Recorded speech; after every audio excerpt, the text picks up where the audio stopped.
Sri Sanjeev Sanyal, Sri Ranjita Savarkar is here, Sri Premanka Goswami, Editor Penguin Random House India, Secretary to Vice President, Secretary General of Rajya Sabha, Sri Shakti Sinha, Sri Meghanath Desai ji, and many of the distinguished persons. I could see even Surya Prakash, Chairman Prasar Bharati, and good number of youngsters who have all joined this program today evening.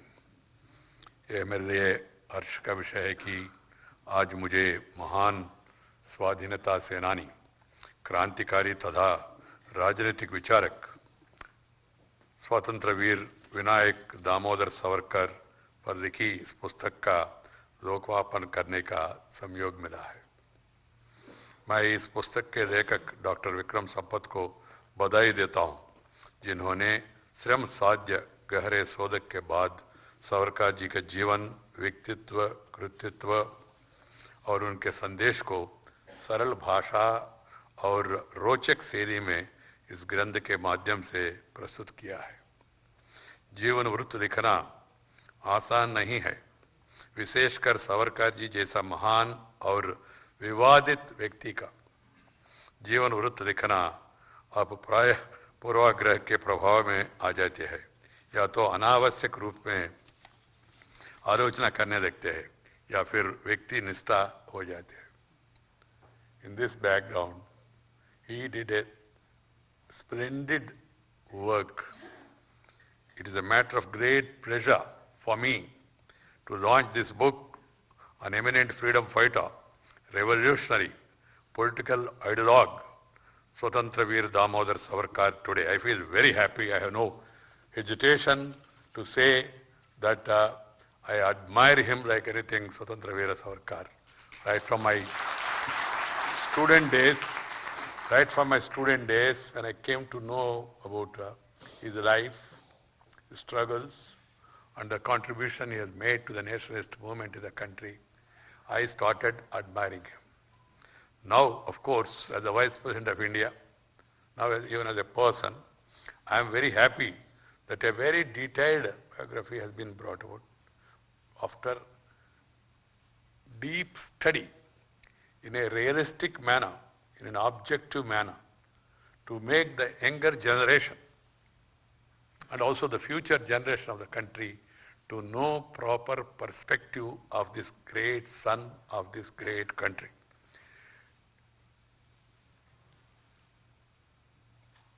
I must compliment the author, Dr. Vikram Sampath, for a very well-researched, extremely well-written account of Savarkar's life and message. It is not easy to write a biography, especially of a person as illustrious, as controversial as Sri Savarkar. It is easy to swear into judgmental path, either being unduly critical or religiously effusive. Dr. Sampath maintains a fine balance and gives the reader a vivid glimpse of the historical context in which Savarkar ji emerged and left his unique imprint on the nation's struggle for independence. It is an engaging tale that grips the attention of the reader right from the first page till the end. It is a chronicle of events, people's ideas and convictions narrated with an authenticity that makes us live through the past. It is a biography, not a hagiography. My dear sisters and brothers, and particularly youngsters, Veer Savarkar ji was a multi-dimensional personality. A freedom fighter, social reformer, writer, poet, historian, political leader and philosopher, all combined into one, all in one. That is the life of Savarkar ji. The story of Veer Savarkar as it unfolds in this book reveals the staunch patriotic vision of this bold and determined son of Mother India, who named the 1857 rebellion as the first war of independence, choose armed resistance as the modus operandi for achieving independence. What is this Sipahis mutiny? The people, when they revolt, when they fight for their own independence, and you describe it as mutiny? Mutiny against whom? The mutiny is occupying the country. And the revolt is the proper method to throw away the colonial rulers. Sri Veera Savarkar's courage and commitment to his cause is evident from the fact that he tried to escape to France by jumping off a British ship near French coast in 1910.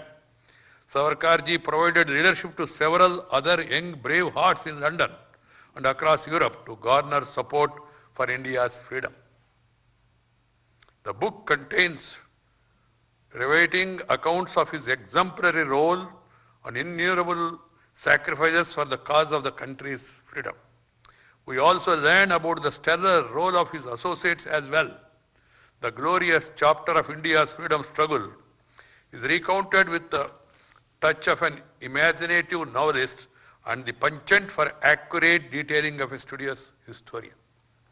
The role of stellar heroes and heroines such as Madam Bikaji Kama, Samji Krishna Varma, Madanlal Dhingra, Lala Hardayal, Bhai Paramananda, VVS Iyer comes alive in these pages.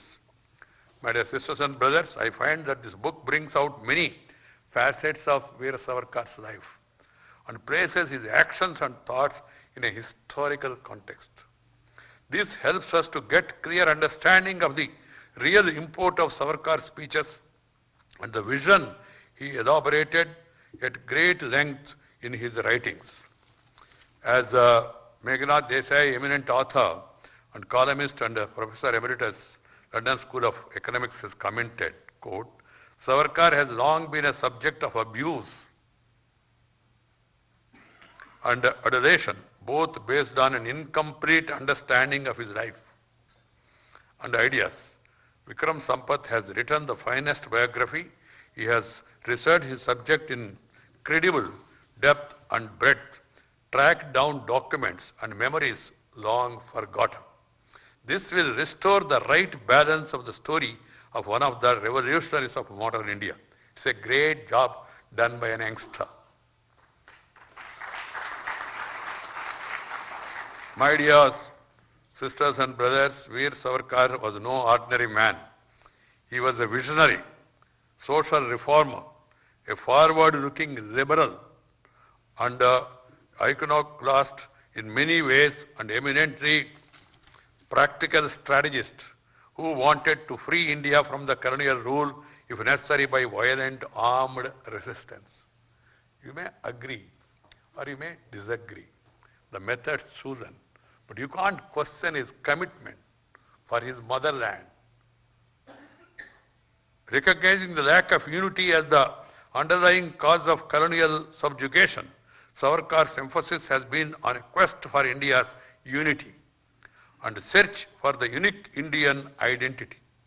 As the author mentions in the book, quote, right from his childhood, Vinayak had bemoaned the lack of unity and organization in Hindu society, ridden as it was with innumerable caste differences and other complexities. Finding an answer to who is a Hindu seemed germane to him at this point of time. Pursuing this question, he came up with a postulate that story of the civilization of a nation is the story of its thoughts, its actions, and its achievements. Literature and art tell us of its thoughts, history, and in social institutions of its actions and achievements. The commonality of our shared history and inherited works of art and architecture binds us as all a nation. What he is talking about is a shared cultural identity of people who were called Hindus simply because they were inhabited a certain geographical space between the Sindhu River and the Indian Ocean. Their shared heritage is what is called as Hindutva, or being a Hindu.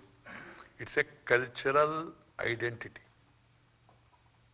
The author brings out in great detail the historical context and the reasons why Savarkar's efforts to define Hindutva assume significance in the fight to unitedly take on the British might.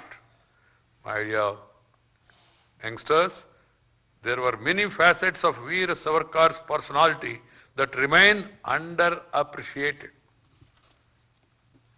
Very few in India know that Veer Savarkar started one of the most powerful social reforms movements against untouchability in India those days. He built Patit Pavana Mandir in the Ratnagiri district to allow entry to all Hindus, including Dalits at that time. Criticizing the caste system, Veer Savarkarji has said, to achieve social revolution, we first have to strike at the birth-based caste system and bridge the differences between the various castes.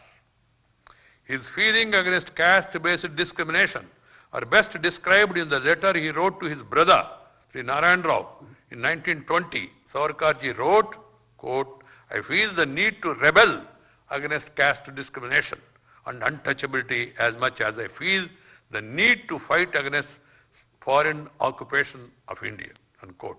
He was the first to envision a casteless India. Of course, great Ramanujacharya, Adi Shankaracharya, many more seers and great people, they all advocated to end the caste system. The author has very thoughtfully added a chapter on important thoughts of Veer Savarkar. It's quite revealing to read about Veer Savarkar's reformist ideas and his iconoclastic observations. Veer Savarkar decried what he called 7 Swadeshi fetters. Let me cite a few of them.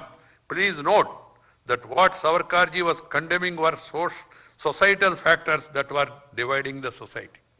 He wanted unity and freedom from social ills. He wanted inclusive development. Now we are talking of inclusive growth.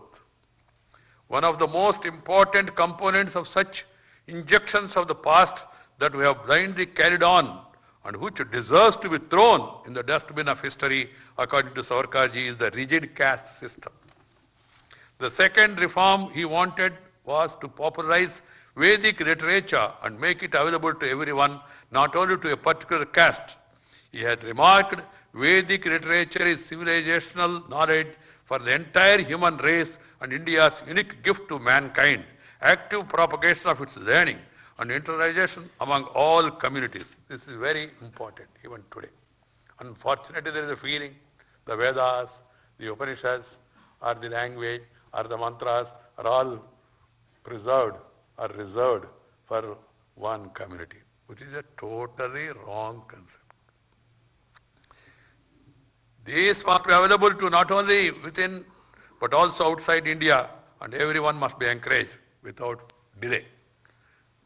The third was to break away from caste-based vocational rigidity and encourage persons to pursue any vocation of their choice based on aptitude and ability. In his view, without the motivation of challenge and competition or lack of aptitude and merely following what one's father or his father did make one both complacent and unproductive. What a thoughtful idea at that time. Fourth, Savarkarji believed in global mobility and the need for Indians to venture out into foreign lands. He had said young Indians must be encouraged to cross the seas with no fear of losing caste and bringing back to us the best of the world and carry the fragrance of India and her culture to carry to every corner of the globe. Fifth, he wanted to break away from the taboo on intercaste dining. In his view, eating and drinking with another human being can by no stretch of imagination ruin something as esoteric as one's religion. Religion is in the heart, the soul, the spirit, not the stomach. This is what he has said at that time. The stomach has no reservation. The sixth was the intemperate practice of abolishing intercaste marriage. which as per Savarkarji has caused our Hindu society a lot of harm. The seventh aspect he underscored was the willingness to develop a scientific temper. His far-sighted vision of India's future development is truly remarkable. He had remarked the era that our country is now entering is the one that Europe has entered 2 centuries ago. This means we are 200 years behind Europe. This scientific temper is the foundation and cornerstone of the machine age and modernization, which will lead to prosperity for India.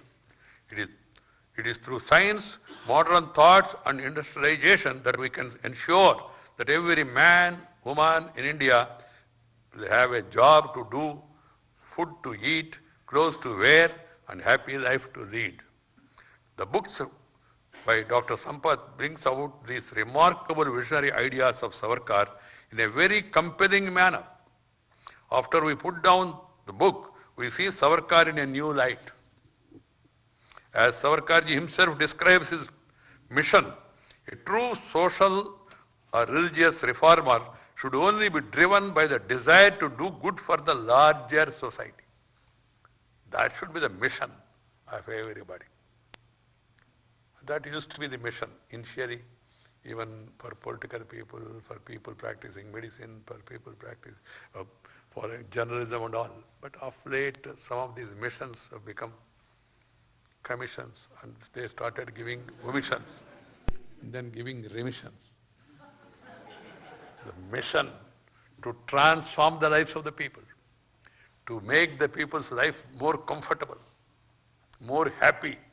That should be the mission for anybody, in any profession, in whatever walk of life you are working. Your mission should be this: how to make people more happy, more comfortable. The researchers, the technical people,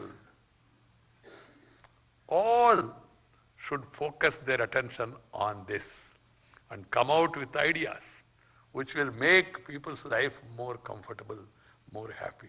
Mere comfortable alone will not give them happiness, you know. So it's something more. He had the unity, integrity and development of our country as the only objective in life. He makes this amply clear in his statement that, quote, as far as I am concerned, so that I am not torn about the choice between popularity and public good, I have this stamped on my mind. Varam janahitam dhyayam kevalam na janastuti. It is better to think only the welfare of the people, not receive adulations from them. The following words of Veer Savarkarji sums up his unwavering commitment to the cause he passionately believed in. I have given you the stores of all our materials, and I have advised all along to hold firm by our creed of violent resistance if circumstances were to force it upon us. I have kept the flag flying. When I heard the sentence passed upon me 14 years ago, the words dancing upon my lips were the same that are dancing upon them today. I uttered them then. I have uttered them during my long stay in prison, and they come forth from my mouth today to be carved on your heart and mind, and to bring and ring in your ears for good. Let us say, all of us, glory to Goddess of freedom, victory to our mother. एक बहुमुखी प्रतिभाशाली व्यक्ति के बारे में यह एक बेहतरीन पुस्तक है. इस उत्कृष्ट जीवन वृत्त को लिखने के लिए मैं डॉक्टर विक्रम संपत को बधाई देता हूं और आशा करता हूं कि वे भविष्य में भी देश का मार्गदर्शन करने वाले महान विभूतियों का जीवन के विभिन्न पहलुओं के ऊपर प्रकाशन डालने का वाले शोध पाठक और जीवन गाथाएं लिखते रहेंगे. This is what is required. Indian history, the contributions, the struggles, the sacrifices made by many of our forefathers, many of our great people, they were not properly projected. They are not part of our history, unfortunately. It's not one reader here and there. Every reader in every corner of the country, be it Veerapandya Kattabomman, Pasumpan Muthuramananga Thevar, or V.O. Subramaniam Bharati, Subramaniam Bharati, or V.O. Chidambaram Pillai, or Kittur Rani Chennamma. I was reading, there is one Abakka in Mangalore who took on the might of Portuguese at that time. The story was very, very inspiring. And there are many, many such stalwarts in various parts of the country. But our histories, because we were ruled by colonial people, they never wanted us to remember our history. And some of our historians are influenced by their thought. Because in spite of being a great nation once upon a time, in spite of called as Viswa Guru once upon a time, in spite of having great civilization that we never attacked any country, throughout the history there was no instance where India attacked any country. All others came, attacked us, ruled us, ruined us, looted us, and cheated some of our minds also. That's the problem. So if you want to set right those minds, you must educate them properly with historical facts.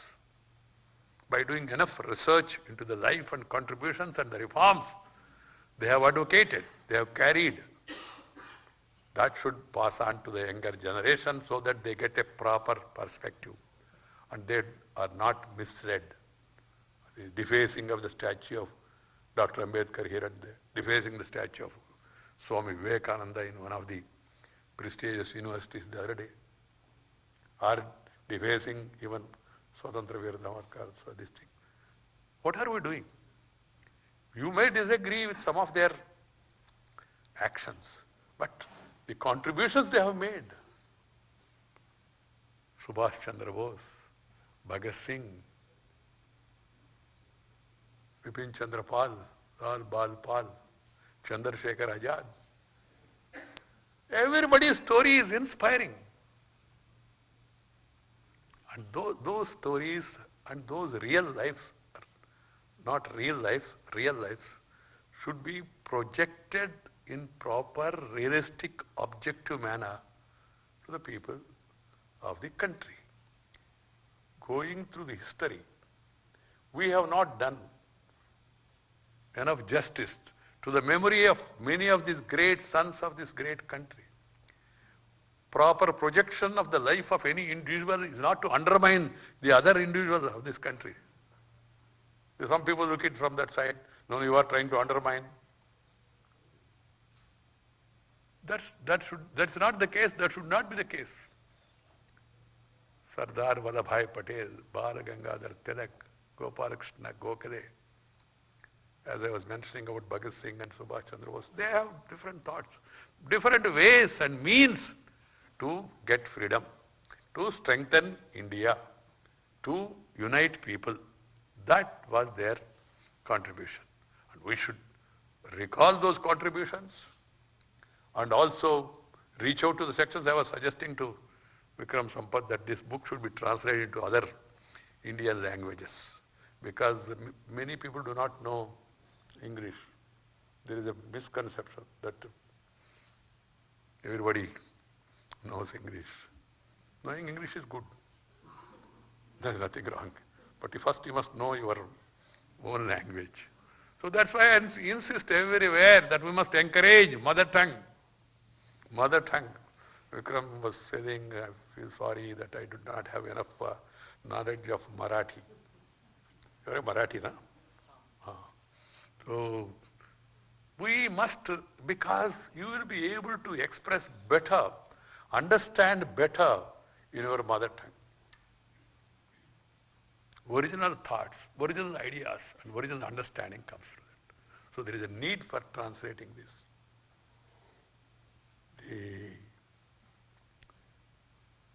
The languages, we have richness in every language.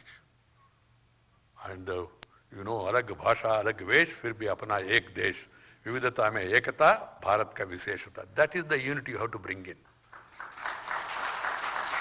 By our writings, by our publications, by our utterances, everybody should contribute to that thought process.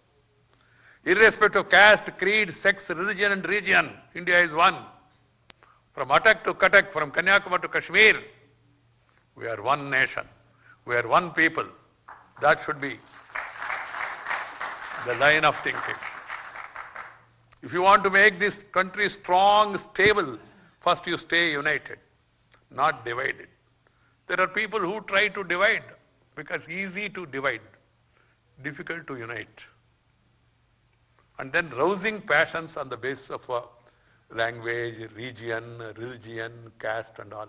That's why I suggest to public that people should elect and select leaders on the basis of character, caliber, capacity and conduct.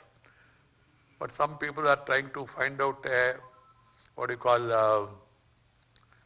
short-term or easy this thing by replacing these 4 C's by other 4 C's.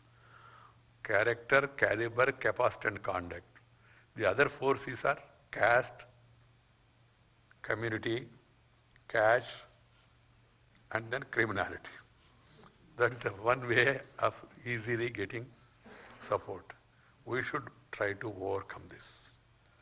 And in this modern world and modern age, there is no meaning to get divided on the basis of caste or to quarrel on the basis of caste. Religion is a way of worship. You want to worship anybody of your choice. And I think Savarkarji was not even a worshipper. He was a worshipper of Mother India. That you can agree, you can disagree with him and all. And India, this culture, this civilization gives you that flexibility. Any number of gods. You may say, my God is different. Yes, your God is different for you. And there is no dearth of gods. You have 30 crore gods or so. If you want to add one more also, 30,000 plus crore plus one, your own God, add. That is accepted by this society. That is accepted. Or if you want to call, some people say, I am God. Aham Brahmasya. Okay, thank you. That is your... This is the basic philosophy of our country. Vasudaika Kutumbakam. Sarve Jana Sukhina Bhavantu. Living in harmony. That is the basic philosophy. We must get back to our basic philosophy. Not to be influenced by these temptations or temporary emotions that's being created by some vested interest who are misguided or wrongly guided, whatever it is. It is truly a remarkable book about a versatile genius. I once again heartily compliment Dr. Vikram Sampath for producing this excellent biography and hope that he will continue to produce similar biographies that will illuminate different aspects of great men and women who have left a lasting legacy. God bless you, Vikram Sampath. If you believe in God, I don't know, because I leave it to you. But you believe in your hard work, move on, bring more publications, and I call upon the youngsters of the country to emulate such examples and indulge in research for the truth, and that too with regard to the social movements, with regard to the leaders of the country. I have been to Port Blair. The people who have got the misconception about Savarkarji, about the ways one can understand. We are a democracy and we have the liberty to agree to disagree about the ways and all. But the contribution he has made. You go to Port Blair, see the Silver jail, visit the cell, where he was placed. And then it is very, very inspiring, a single cell. I have also been to jail number of times, but our jails, our spending time, including emergency, I was there inside 17.5 months. And this great man was in that single cell. And in front of the cell, that hanging gallows, that is there so that to frighten him, to demoralize him. I feel that all these children of the country, once in their lifetime, should visit that Silver jail to see how cruel, how torturous was the regime and how these sufferings by these great people they have to undergo during that regime. That's my advice to all the youngsters: visit once Port Blair, visit the Sildar jail, and then try to understand more about Savarkarji. I would like to compliment the Penguin Random House for supporting this publication, and I would like to once again compliment Sri Vikram Sampath for the good work he has done. Thank you very much. Namaskar. Jai Hind.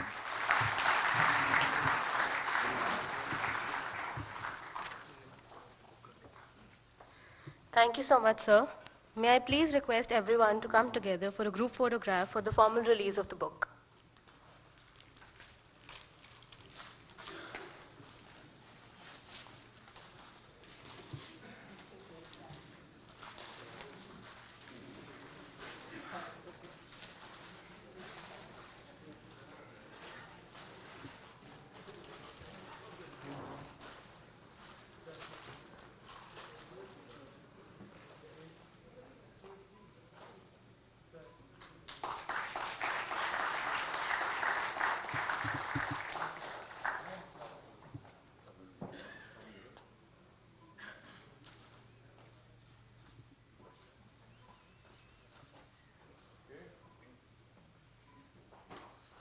I would now request Shri